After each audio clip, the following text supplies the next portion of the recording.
आणि मुंबईतही सीएनजीची दरवाढ झाली. मुंबईत सीएनजी 2 रुपयांनी महागलाय, घरगुती गॅस 50 पैशांनी महागलाय.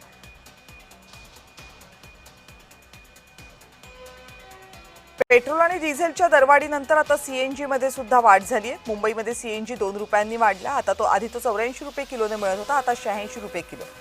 एक महिन्याच्या आत सीएनजीच्या दरात दुसऱ्यांदा दर वाढ झाली.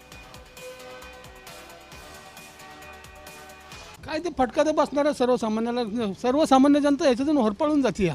म्हणजे प्रत्येक वेळेस त्यांचं वाढच होती या, कमी कधी होतच नाही. जरी कच्च्या तेलाचे भाव कमी झाले तरी सीएनजी कधी कमी होत नाही, उलट वाढतच असतो. एकदा वाढले की ते कमी होतच नाही.